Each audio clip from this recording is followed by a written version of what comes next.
Briana Marela is back, ladies and gentlemen, coming off of a 2-month tour throughout the entire United States. The experimental artist has graced audiences with several live arrangements of her latest project, In Arrest. The Oakland-based artist has dropped 3 projects since our last conversation. The first was Teardrop Star, a hazy and atmospheric alternative pop album that touches on Briana's challenges with patience and long-term planning. Next was her full-length project, In Arrest, a far more meditative experience where Briana was ruminating on themes of self-doubt, grief, and her identity as an artist. The third and final new project was actually a reissue, the 10-year anniversary of her stellar sophomore project, All Around Us. This conversation is going to sound like two friends meeting back up after a hiatus, mostly because it is. In our chat, we unpack the making of all 3 projects and Brianna's reflections on her biggest tour in half a decade. Feel free to listen to our previous interview beforehand, which I'll link below, as it dives more deeply into the foundations of her music career and how she got to this point. In today's conversation, we focus more on the last 12 months of her life, which has been an eventful and release-heavy period. Enjoy.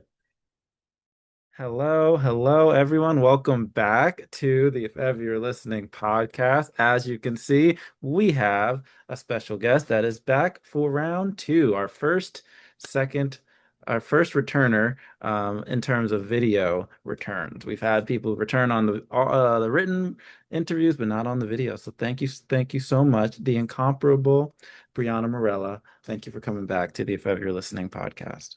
Thank you, Stanley. It's an honor. Well, I want to tell the listener really quick as we start. We've had our first conversation, which was primarily about Brianna's background as a musician, and experimental artist, as well as her college background. So if you want to learn more about Brianna's history, I do definitely recommend listening to the first conversation first, which will be in the description. This conversation, we're going to focus mostly on her music since then. So let's talk timeline. Last time we spoke was last June or May, and there was a lot of music that she did up to that point, and I actually reached out because I was like, "Where's the new music?" Essentially, was Yeah, my real reason, and we for the super fans, we got what we wanted. It all came since then. So we're gonna talk about 3 projects that came out since then: Teardrop Star, In Arrest, and there's even an anniversary album for All Around Us. So there's like a lot of new stuff, which is super fun. But I want to start with a simple question, Brianna. Since we last chatted, how have you been? What has life been like for you? well, thank you. Yeah, thanks so much for being so curious and appreciating what I do. It really means so much. And I think, or even like in terms of putting out the anniversary, like 2 other songs and demo, I'm like, even if it just makes one person happy, like you, Stanley, I'm just like, so yeah, it makes my heart so happy. Yeah, I've been pretty good, honestly. I think a lot better even than the last time we spoke. I think I had a lot of anxiety and um yeah, just feeling stuck and behind. Like I had these 2 albums that I wanted to put out really badly and it just took a lot longer than I wanted for them to come out and but I was working, behind the scenes on them and then yeah, they finally got to come out, one in October of 2024, and then my newest one, My Inner Rest, came out on June 6th of this year. Fantastic and great albums. They were very different albums, which we'll dive Very into different. sonically, which is super cool. Before we dive into the music, I'd love to talk about I had the honor of meeting Brianna since our last call in person in New York, but Brianna went to a bunch of places on tour. So tell us a little bit about the tour, where you went, as well as what was maybe some highlights for you in the experience. Totally. So I started on the West Coast in the Bay, went down to LA, went across the Southwest, all the way over to Florida, up to Northeast cities, Baltimore, Philly, New York. The farthest north I went was Keene, New Hampshire. And then on the way back had less shows because I was trying to rush back to Oakland and Didn't have as much time. I would have liked it to have been like a 3 month tour versus a 2 month tour, but so yeah, then kind of went over to Chicago, Denver, then went back up to Montana. It was kind of all over the place, and yeah, there's 31 shows total. That's a lot. That is a lot. What was some of your favorite moments? I could just speak that we had a great, I'm speaking sarcastically here, a great sound underneath Briana when I saw her. Oh, I But know. That Brianna was persevered through it and actually gave a really good show. But the sound difference was very dramatic, I found. And to stay on top of your sound, because it's very still, versus that, which was very loud and aggressive, I thought was really impressive. But maybe not that experience. Maybe like what were some very, very fun experiences? I mean, despite that, oh, I'll explain it just for people who don't know what we're talking about. The show I played in New York, there was a club underneath playing really loud dance music. So there was like booming bass coming through.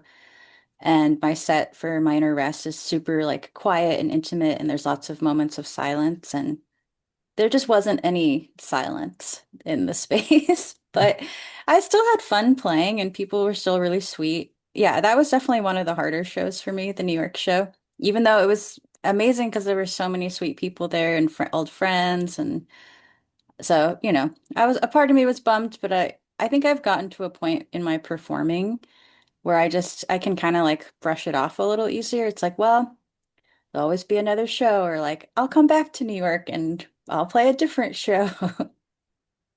Very good point. And But out, yeah. yeah, no, you're about this. Go. Oh, sorry. I was just like, oh, but I didn't say any of the highlights. Yeah, there were a lot of highlights. I love going to Florida, which people always are like, Florida, huh? But I love Florida. And yeah, the shows in Tallahassee and Gainesville were super special. Mm, Really amazing people. There's like a big community of experimental music people in Florida. Not just in those places, kind of in other cities I've been to too. mhm, Um, but yeah, it just was really sweet to go back there and see some folks I hadn't seen in like since 2019. And yeah, I just felt like the people there are super appreciative. I also don't think a lot of touring artists go to Florida. They like skip it. yeah. They're like, I'm judging you. I'm not gonna go there. Yeah. Yeah. That's cool though, Florida. It's because of the community that was there that like has a unique appreciation for your style of music, you would say.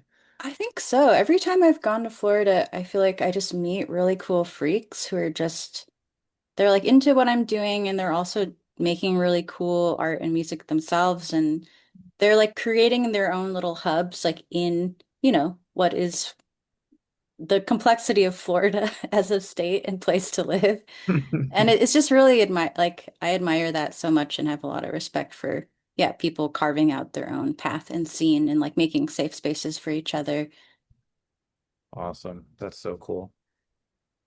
Music time. We have asked for it and we have received. So up to this point, we've received two, three projects from Briana Marela. The first, I think I'm going in order. Teardrop Star, October 11th, 2024. I only know that because my birthday is October 10th, and I was like, this is like the specialist birthday present. She's back. Wait, But and my birthday's the 11th. I didn't know our birthdays were back to I did back. not know that. Okay, that's awesome. That Oh, this all makes sense actually. This we're both tracks. We're Libras. both Libras, almost the exact same type of Libra. Awesome. I love that stuff. Okay. Sorry, listeners. For all of you astrology fans, this is all meant to be. For that album, kind of tell us a little bit about the backstory of that project and how did you navigate kind of this pop structure that's still there with the vocal experimentation that later works have, but maybe creeps up a little bit in that project. Yeah, totally. So I started making Teardrop Star kind of right after my 2017 album, Call It Love. And I had initially pitched some of these demos from Teardrop Star to the label I was on at the time, Jaguar. And they listened and were like, oh, these are cool. But I think they were already reaching a point with me where they were like, sorry, we like you, but you don't make us any money. And so I remember I had sent them demos and was excited. And then they were like, we're not going to work together anymore. And I was really sad. But then from that point, my partner Joel and I just decided to like, we're gonna make this album anyways. We're gonna record it ourselves, like super scrappy, like no budget, no anything. And just, yeah, we were like living out of his truck for like a whole summer, just sleeping in the back and like sleeping in weird places or like parking in friends' driveways. And yeah, we were just kind of scrappy and had just become lovers after being friends for a really long time. So it was just filled with a lot of love, just like us falling in love and just working on music and like trying to work what we could when we could. We were like house sitting and both just trying to figure out our lives, but also just relishing and like newly being in love. And yeah, so the album was just something that we were making whenever we had a chance to recording. It sounds a little lo-fi because we were just recording it pretty scrappily, like I Mhm. said. Definitely could have been higher quality, but we had what we had to work with at the time. And so yeah, I think that really gives the album a sonic character of yeah, being a little hazy, being a little lo-fi. And Joel's like a really big collaborator on the album too. So I think it has a bit of his sonic imprint and like the sounds and he made like a fair amount of the beats on it. So it feels like, yeah, very colored by his taste and aesthetic too at that time. Or it's like a little time capsule of both where we were at and like the drum machine that he had at the time. And yeah. And in our last conversation, that you we spoke a lot about analog, and you were showing me like this thing you wear where you could kind of control sound, and that was a really cool part of the conversation. In terms of that project, Teardrop Star, how much of it was analog versus synthesizers? In terms of how you shaped the sound, you talked a little bit about how you guys made the haziness of it, the lo-fi of it, but Oh yeah, so actually a lot of the sounds on that album are sampled vocals. There's like actually not a lot of synthesizer on it. It's mostly like I'd sample my voice. Even I'm trying to see if I have these keyboards around with me. My room's like a huge yes, mess right now, so I'm we're sorry. getting more information, more tools. Ah! Just tripping over Joel's skateboard. I'm actually sitting at Joel's desk because Yeah, I was like, we're getting a new perspective of the room. my desk is full of stuff right now. I just played a show. Uh-huh. So whenever I play a show afterwards, I just like dump all my stuff everywhere and I have to clean it over. I actually have the brand covered up, but this is a Yamaha VSS 30. Hmm. Nice. And I actually learned about these from Alex Summers when I worked on my 2015 album Oh, wow. because he had told me that it was something that Yonksi from Sigur Rós like used a ton on some early records. And it's this really cool sampling keyboard. A lot of people have only heard of the SK1, like the Casio SK1, Mhm. but the Yamaha VSS 30 is like a similar era, kind of like 8-bit sampler. And of course, after hanging out with Alex in Iceland in 2013, I had to buy my own. So I bought one and I'm glad I did because I feel like the price of them has gone up a lot. Oh, yeah. Wow. But And yeah, and Joel and I used that a lot on Teardrop Star. that's beautiful. Okay. And talk to me a little bit about the theme of the album. I'm hearing themes about transformation and patience, especially like on the song Slow Burn. Mm. And the song I really like, I think it's called Out of My Hands. Um, Oh, nice. yeah, Oh, that's I I'm think glad that's you my like that one. that's great. That's one of my favorite songs of last year.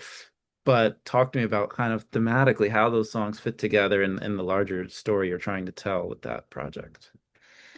Totally. Yeah, I think Teardrop Star has a lot to do with my like Saturn return year and also this just feeling of anxiousness and not knowing and kind of like longing for something but not being sure what it is and trying to be patient and like understand what there is to come but not knowing what it is. Kind of like wanting to face the unknown but not fully even knowing how yet. And it's interesting because when I made that album, Like my dad hadn't passed away yet, and I think I was still very much wrapped up in my own sort of like things about love. Like it was, I had been in a relationship with someone before Joel and kind of still, in like love, la la, dreamland, focusing on things like that, which aren't bad things to think about Mm. or to focus on. Like that's a big part of everyone's lives, like thinking about love and that's important. But it's interesting to me that for that album, yeah, my biggest anxieties were just like, where am I gonna live? Who am I in love with? And what does the future hold for me? Like, do I have a career doing this or am I a loser? I'm just kidding, No, but not kidding. Quick answer, definitely not. But that actually is a good point of transition because Inner Rest is about a lot of those themes as well. Um, gr Grief being one of them, but also self-doubt and how you reconcile yourself as an artist and like what does that mean are you important? Are you not important? How people view you, how your partner views you, and is that also how you feel about yourself? There's a lot of songs about that on Inner Rest, but walk me through. Let's start kind of from the beginning with Inner Rest because this is listen to the previous conversation because it is a good transition from the music that came out between Call It Love and Interest, but maybe walk them through it if they don't want to go through the old interview on like what happened between those albums and why does Interest sound the way it does. yeah, totally. So yeah, if you've heard my 2017 album Call It Love, it was very poppy, very commercial in a lot of ways. I think I was just trying to make something that in my own way was like a beautiful, shiny product of like something that people might like. Or to me, I wanted to make something that felt like more commercially accessible and like poppy. And yeah, I don't know if I did or not. Some people still really like that album. There's some songs, actually, it's funny. Today I was listening to part of it because I was like, oh, and thinking about that was the album that you had first heard of mine. And I was listening to a couple songs from it and was like, this album's still good. I still like it. So good. It's one of my favorite albums that year. And I didn't know anything about you. All I had was the album for like a couple of Oh, weeks. And that's so then sweet. it came to my conclusion. I was like, I should reach out to this person. Or I should like first I had to Oh, figure out who are you? And that's when I learned a little bit more. But then at that point you were making such different music. I was like, what happened? Like what's going on? And then I had to really understand. And then when I started doing my research, it got really, really interesting really fast because oh, you're also like a student of sound, a student of vocals and the recording process. So I thought that was really cool. And I feel like Interest does this better than previous projects, collaborative or solo, but um let's go a little deeper. So if I did my research correctly, parts of it was recorded in a concert hall. yes, Um, so talk to me a little bit about but it still sounds intimate. So I'm trying to figure out how did you record it in a concert hall, but make the sound still intimate? What was part of that studio polishing that you did? totally. Well, I mean, I think there is something about saying it's recorded in a concert hall that's sort of just like, ooh. Hmm. And it was, but we were also direct recording all of the sounds. So we had microphones capturing the sound of the space, but we also had like my voice coming from my mic directly into one track of the recording session too. So then in that way you can, if I just muted the sound of the room, it sounds like very, like up in your face. And That's cool. That's very cool. And okay, we talked about the theme. Um, did this album, so the real question was, did making the album itself change the way you approach creativity now? definitely, yeah, this album was really big for me because it's very vocal based, but it's also very based on the idea of performing live. And Mm. I made all of these pieces, well, most of them, or they were started at least when I was in grad school at Mills. And my my whole kind of trajectory shifted from I used to be someone who composed a lot by recording. Like I would, and like a lot of my older albums, yeah, Call It Love, All Around Us, even were things that like I would craft and make my song in a DAW, like in the recording process, the song emerged. Mhm. And then in these songs, I'm approaching them as how can I perform this live before thinking about recording it all? And the reason I did that in the past was because I just am not very good at playing instruments. Like that's just not a strong point of mine. I'm a singer mostly, and I know how to use a computer and can play a little keys, but ultimately I'm not that good at playing instruments, and I'm okay admitting that. And so part of my inner rest was a way of figuring out how can I perform recorded sounds or how can I perform synth sounds or sampled sounds live without actually playing an instrument. And so you got to see some of that live. It's like using gestures and like using water droplets or like using a light bulb to move sound around and yeah, trying to come up with these like technological, innovative approaches to yeah, performing sound. And I think yeah, that's going to be the direction I continue going in, at least for now, because I have so much fun doing it and it feels fun and experimental. But I will also say I'm probably still going to be working on releasing older music that's still not released yet. Yes. And I don't know, this year I was getting kind of back into pop music again, and I was like, maybe I'll make some pop music, but I don't know if I'll put it out. It might be like collaborative. Maybe I'll put it out with like friends, Mm-hmm. like kind of make pop songs and sort of like give it to them to work on. Or Mm-hmm. if I do put out pop songs, I don't know if it'll be something I'll perform. It might just be like a recorded thing. But my love for pop music still lives on, even though I'm kind of going into the more experimental realms, probably more and more. I just can't stop my love for making pop music too. That is one of the best things I've heard today. I did not expect you to say that. An alternative method you could also do, this is me being extremely selfish. I'm sorry to the listener, but you can make the pop song, not release it, and just like send it to your friends, aka myself, and we can just listen to it without it being in the world because it's a lot of musicians, as listeners know, like a lot of musicians make more songs than they ever release. They don't It's release true. everything. So it doesn't surprise me that you would love to make it, but you don't see it as necessary to share it.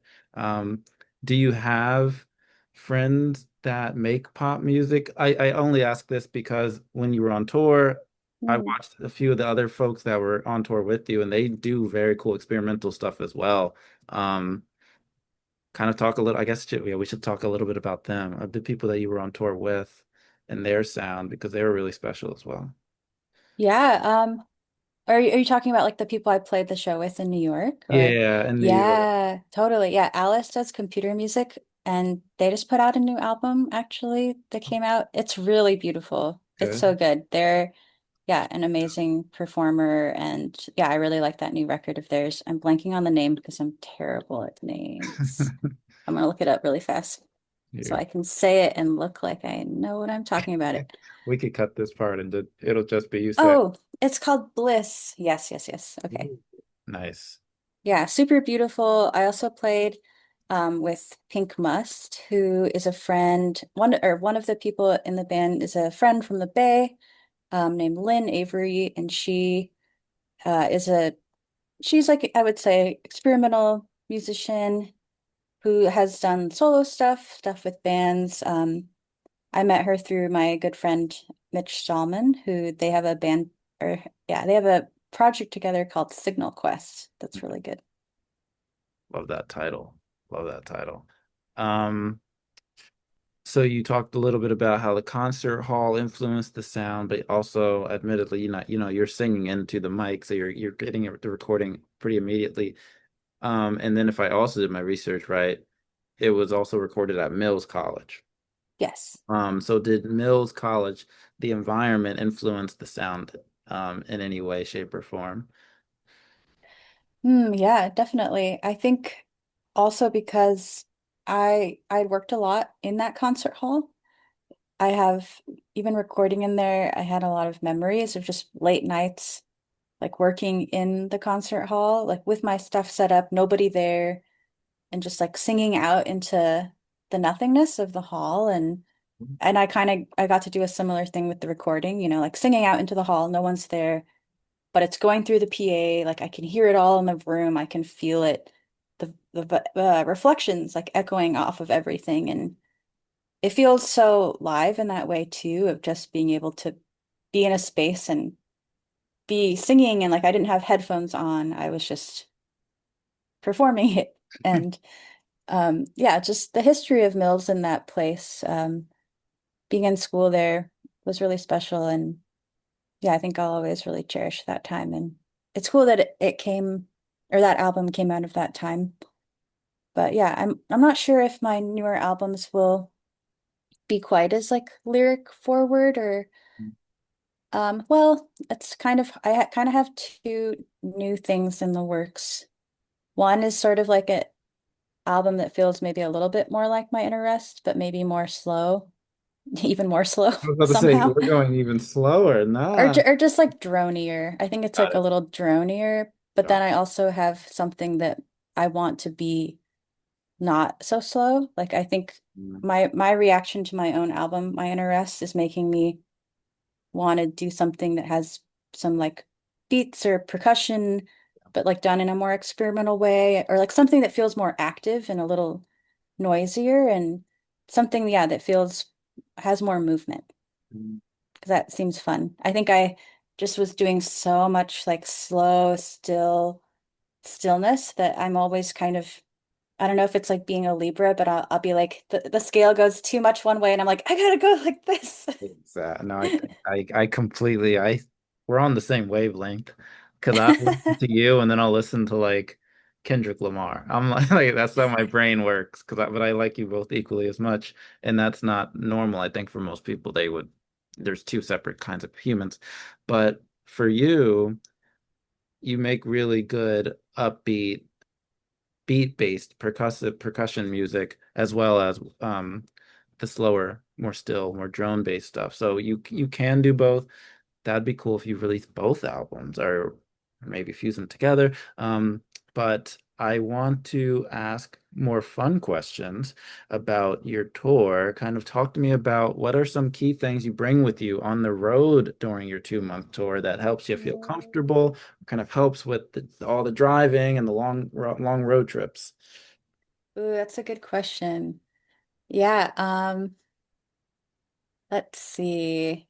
Well, maybe the thing that gives me peace of mind is I bring little backups of like equipment and parts for some of my electronics, just in case anything breaks. So I just have this bag. I barely had to open it the whole tour, but it was just like in case something breaks, I have this like backup supplies. Um, I don't know. I guess I'm not really a person that gets too attached to comforts. I don't really have a lot of things that are like my security items or things I need to be happy. That's a really good question. I mean, maybe that's just Joel. I love Yeah, Joel, just having Joel there. that counts. Joel really stabilizes me. I think I can be, especially if I'm hungry. That's actually maybe the one thing I ha always have to have in the car is like some snacks. Like I'm a meat eater, so I eat jerky, like having jerky, I'm always buying like string cheese from the gas station on the road. That's what I was looking for. String cheese and jerky and Joel. That's true. Yeah. And then Joel will be driving, and if I'm like getting a little grumpy, like Joel's like, okay, we need to stop for food. That makes sense. That's beautiful. Aw. And you got to be hydrated on the road too. So just always like having lots of water. I mostly just drink, yeah, a lot of water. Did you, or because it was 2 month and you're hitting 30 cities, or 30 stops, I should say, 30 shows, do you have time to like stop and do any site visits, or not site visits, but any like, I was just coming clearly from work thinking of the word site visit.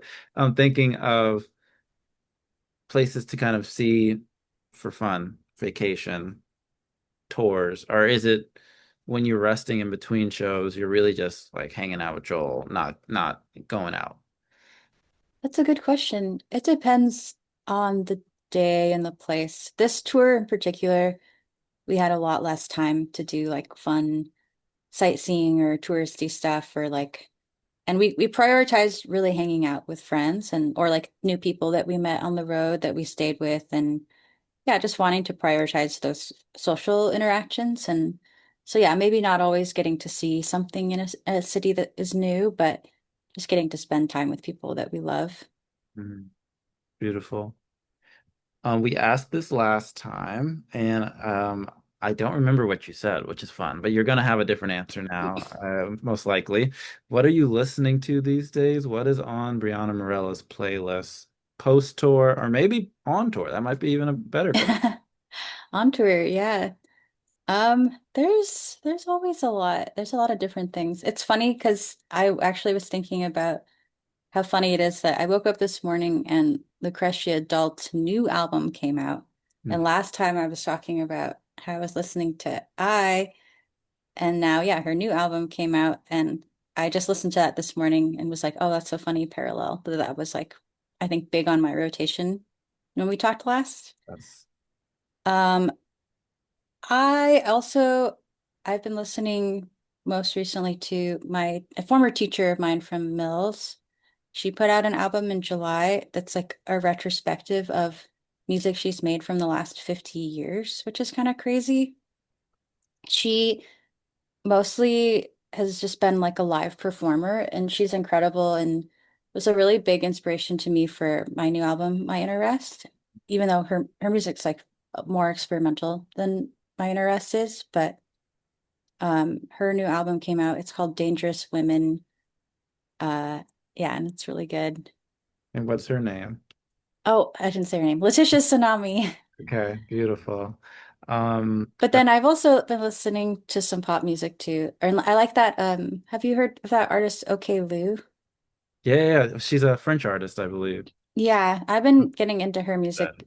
It's so good and so fun. And whenever I hear like good pop music, it makes me be like, that's like the little thing that sparks the like, Mm. wait, I want to make pop music too. You're just like them. I mean, not you're just like them, but you fit in that mold. I could definitely see because okay, Lou will do like she also has like cool music videos where she's in like a skating rink and just like playing music while skaters are going around I her. loved that so much that So like cool. I think that's one of the coolest things I've seen in recent years with that. Yeah, that like NTS live thing and Yep. yeah, it was just such a cool idea. And then she's also just an amazing vocalist and performer. So yeah, it was just top notch, 10 out of 10, no notes. Notes. I love that. Okay, so one thing we did not talk about last time, but it's on everybody's mind, everybody's talking about it, is artificial intelligence and music. Mm, And I would love to hear, I was like, I'd never asked Brianna's opinion about this, and I'm sure you have thoughts, but talk to me about, do you see it as a collaborator or a tool or a competition? What do you see as the role or the usage of artificial intelligence in music? I think yeah, that's a great question. I think it would be best used as a collaborator, Hmm. but I think yeah, it's not something I would love to see everybody using. Like I think it should really whoever's using it, I would say it would be nice if they really thought about what's the intention of using AI and not just to like, I want to make it me but better or something, or like, I don't know. I could give one example. Some, I made a piece for this place in San Francisco called Audium. And I did a multi-channel piece and basically I made an album for that piece, for that place. And eventually I'm going to release it. It's hard because it was for like over 100 speakers. So Oh, I have to make it into something that could just be for two speakers for listening. So yeah. yeah, it might take me a little while to get that together, but there was a part of that piece where the piece is like about not being fluent in Spanish and my relationship to my dad and to language and yeah, like not knowing Spanish fluently. And there's a part in the piece where I actually decided it would be interesting to use AI vocal cloning. So Mm. I recorded a bit of my self talking, and then I gave it to like an AI voice cloner, and I gave it text to read in Spanish. And so it was like AI voice clone Briana reading in Spanish the text that I gave it to write or to read. And then I used the AI Briana in my piece speaking that text of Spanish. Oh wow, that's cool. That's real. How did that feel on your end? Pretty eerie. I think it does sound like me. I was really, yeah, kind of freaked out by it in a way, but also thought it helped the piece in such a big way. And it was a mixed reaction of people who thought it was me, and other people were like, I couldn't tell who that was, but it was like eerie. Like there was an eeriness to it that I think stuck with everyone who heard it. Wow. So collaborator would be the ideal usage, but even like synthesizers or different types of technology in the studio, the person who uses it needs to have a very specific intention while using it. I think that's a good answer. For Yeah. yeah, is there anything Oh, else oh, with AI? well, No. I guess I was just thinking about it in terms of it's hard though, because I think when something is such a fun tool, people just get obsessed with it. Like I even think about like autotune. Like people love autotune. I Hmm. think it's changed since when it first kind of came into the picture of the way people use it, but it's just on everything and it feels like a like something that won't go away. And so I guess I'm curious that if AI does become more mainstream, that maybe eventually we just won't really notice it. Kind of like I think people don't hear autotune the same way they used to. People just hear a voice and it sounds nice. And you're not thinking that voice is auto-tuned like you would have in the past. So maybe it could happen where, yeah, maybe AI is just being used and we get too used to the way it sounds. But maybe that's just my sci-fi vision of what could happen. But I think that's probably what's going to end up happening. I think that's a really good point because we even had artists that used it in the studio, but then would perform live and wouldn't have autotune, and that's when like a lot of controversies was happening. But now microphones in live shows have a autotune on them, yeah, so it's and people don't mind because they're like now it sounds like the studio version that I love, and right. we're kind of used to like you're saying the tone of autotune. For the third project, we did not speak about All Around Us. We went into great detail in the first conversation about the recording, that time period in your life. But talk to us a little bit about working with Jaguar to get that anniversary album out, and how did you pick the two bonus tracks that you ultimately decided to have on this version?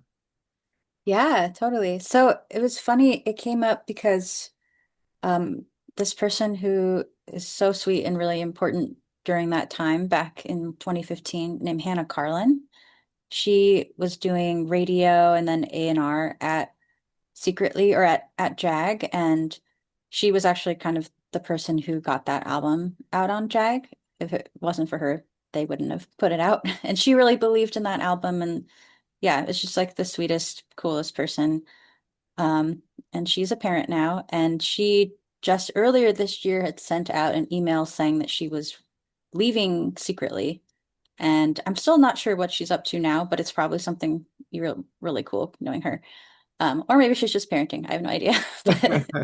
But she was saying how she was leaving secretly and thanking all the artists that she had worked with, which was so sweet. And it made me realize that 10 years ago, All Around Us had come out, and I remembered that there were some B-sides from it, and I thought, okay, Hannah's leaving. I have these two songs, and like, yeah, could also put out a demo of Take Care of Me, which is a song that people really like off that album. So I thought, why not? And Hannah kind of was able to twist some arms to get people to at Jag to decide to put it out. Because I don't think it would have been something they would have done on their own. I mean, no shade to them or anything, but it's not like it was a big album. It didn't like make a ton of fans or like I didn't get big off of it. So I feel like people don't normally do like anniversary releases when they're really small. Yeah. But it was just me kind of being, I don't know, silly and just wanting to put out those songs and that demo just to kind of, even just for myself, honestly. I guess it was sort of a selfish thing. I just wanted to put it out because I, yeah, just was marveling at a decade having passed and thought it was cool to honor that time. And I was like, well, maybe someone out there will like these other songs. So, Yes, I do. Yes, I do. I for and then for me selfishly, in 2 years, I know Hannah's gone, but if there's some way to get Call It Love to get a 10-year anniversary, that would be the ultimate moment. But no, all jokes aside, slash serious question aside, what are some of your fondest moments from recording All Around Us? oh, that's such a sweet question. Um, I guess I'd never really been to another country before. And it's funny to the first country I'd ever been to outside of the US is Iceland. So it was pretty amazing. First of all, just being in Iceland and also living on my own. I was living underneath the studio. There was a little apartment there. And so I could just walk up and go into the studio and like play the piano anytime I wanted, or there was a vibraphone. And so it was kind of like just a really dreamy circumstance of living underneath the studio, getting to just walk around, or yeah, live by myself. I'd only ever lived with roommates or housemates my whole life. And so it was kind of the first time I ever got to live alone just for those months of recording. And yeah, I had a lot of nice alone time and didn't really know many people in Reykjavik, obviously. So I would just walk around town a lot by myself and like window shop, go to the grocery store, walk down by the water. And it was just, yeah, a really unique time in my life. Like I was in a relationship at the time, but I just felt so independent and solo. And yeah, I don't know. I just don't know if I'll ever have that kind of time again on my hands and or just to be alone somewhere and like relish in the aloneness. Mm, I think that well, no, this is more of a question. For the future music, we were talking a little bit before we started the conversation that you said it's going to be different like in terms of like future music and the to and future touring because of life, just life. Oh Um, yeah. but with future, like, what are your goals for future music and like future touring? At this point, that this last conversation, it was you're like, I need to get out this album, and we're gonna do tear.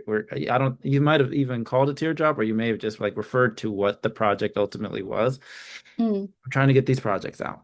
At this point, what is like what's inside of you that you want to get out? I should say, some music. Oh, that's so sweet. Yeah, I think I'm just excited to be working on this new music I'm working on. And yeah, it's not ready to be recorded or anything yet. It's probably going to take a little bit of time, but I'm also trying to be okay with it taking time. And it could be like another couple years before that's ready. But hopefully, in the meantime, before then, I'll put out my audium album, Mhm. which will be called Kipena. And so, and that album will probably be around like 40 minutes, I think. Um, and yeah, it's mostly voice and synthesizer. It's kind of like a mix of spoken word, some singing in English, some singing in Spanish. And yeah, it's like, I'd say it's pretty experimental, though there's still some songs for sure. And Uh, yeah. oh, that's cool. Okay. Okay. Maybe I should dive into this project. Let's like talk more, like let's uncover more about this. You said you were using 100 microphones. I mean 100 Oh, speakers, but like you yes. gotta edit it so that it'll make sense for two. But are we Right. doing like your voice in 100 spaces and you're trying to get it down to two, or is it the music itself that you're trying to like? What are you trying to basically uh break down? It's a lot of there's voice and synthesizer too. And sometimes it will even just be the way the space worked is that there are pairs of four speakers. So if you like know about like a quad setup, Hmm. people used to be into quad. I'm kind of into quad, but not a lot of people are into quad. But there were like a lot of pairs of fours. And so like I might have, let's say I just had my vocal reverb in four speakers, but I had it like panning. So Mm, it'd be like, so then I like have this recording of the reverb of my voice is going like between these four speakers. But then I'm like, how do I make that go to two speakers and not sound like something's missing or weird? So I need to just, yeah, I need to do some thinking and logistical stuff to figure out how to still make it sound good as a stereo thing. very, very cool. And 40 minutes, that's a lot. That's a lot of music. So that this Yeah, the EP, a small bit of this will be a full project. yeah, totally. So that might take up some of my time. And I also have, yeah, there's an album I made with my friend Sally Decker Mm-hmm. that it's basically done. We just need to record it and find the time to kind of finish off some last things. And then this spring, I recorded an album with five other friends. We have a little collective here in the Bay that we don't have a name for. We're still trying to figure out what to call ourselves, but it's so hard. We can't agree on a name. We're all like very choosy. And yeah, I can't decide. But that album hopefully will come out. I'm hoping next year, but I'm not sure if it'll be that soon. But yeah, that's going to be like six songs. Each of us wrote a song, and it's like yeah, it's more song based than experimental. Even though we're all like experimental musicians, I think it kind of ended up being a little bit more like melodic and song based. I just counted 5 projects that are in the works. I've Let's been go. busy. I've Yeah, been busy. you've been working, Brianna. Okay, now let's ask a serious question. How do you find the time? How are you making, I guess Ugh. it's a short question. How do you find the time? I mean, I still, even though I have two jobs, I'm still working part-time. Like I'm not working more than 25 hours a week. So I have, I don't have a lot of money. I pay relatively affordable rent at the moment. And yeah, I don't know if that'll always be the case though. I mean that and that's part of one of the things that I was talking about for the near future. Because I'm hoping in the next 2 years to have a kid too. Mhm. Like I really would like to be a mom and that would be really special. But I also know that when that happens, my time is gonna go like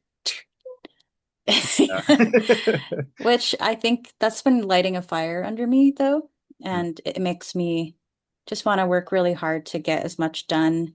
Even if it's not completely done by the time I'm like pregnant and have a kid, I want to be able to sort of keep a momentum going after that period where like maybe the album is done, but I'm just waiting to release it and find someone to help me with it. But yeah, it's really hard to plan for the future. I'm also terrified and excited about the idea of having a kid and I also don't know how I would make it work, but financially, but I don't know. It feels like an important and fun thing that I want to do in my life and have to figure out how to keep like my artistic identity intact and yeah, just keep working on music despite going through a big change like that. I have no idea what it might look like. Um, but still have a tiny bit of time to think about it. A mini Brianna or a mini Joel in the world would be the most beautiful thing in the world. So that on itself is amazing. I wanted to like pause on that. That's awesome. Um, Oh, thanks. and that's now I'm counting 6 projects. Okay, Yeah, I know, gosh. so that now Yeah. they're working. I'm kidding. I mean that'll still be like a couple years away. I think just the way I'm always looking out too far, kind of like in the out of my hands song. Why do I look so far ahead? I'm just always looking out and trying to plan and make goals, and maybe that's just my way of trying to have control over some aspect of my life, even though I know that it's really not in my control. I can try all I want to have that control, but I also have to be okay with letting go. That resonates so much. That resonates so much. I'm so glad you were able to talk about that song in that quick bit. That was so cool. Okay, because I didn't ask. I should have asked about that song more specifically.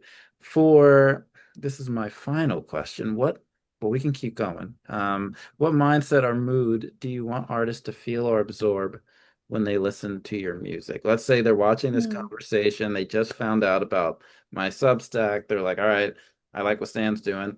Who's Brianna? Like, what am I gonna feel when I listen to Brianna's music? And I've been hyping it up. But from your perspective, what is the intention Hmm. behind the music? What do you want them to feel? That's a great question. Yeah, I think maybe the biggest thing is just wanting people to feel self-reflective and maybe feel, yeah, just that kind of inner, even like a little bit of like an inner peace. Like I would love if my music just helped people feel more connected to whatever they're feeling in that moment and be able to like process it and kind of like rest in that emotion, I think would be nice. I think for me, my music helps me do that. It helps me process something and then kind of be able to let go. And so, yeah, it would be the biggest honor if people also got that from listening to my music somehow, if they were able to listen and let it, I can let their own emotions move through them and then they can let it go. Briana Marela, always amazing to talk to you. Always great to have these conversations. And whenever these next projects come, you're always welcome back. Can't wait to talk about them when the day comes. Or if it's just like the baby update, it's like, hey guys, I'm pregnant. It'll be like a quick 5 minute interview. But whatever Oh, it turns out to be, keep making music, keep doing your thing. We'll be listening. oh, Thank you again for coming back. yeah, thanks, Sam. So sweet. It's been so fun.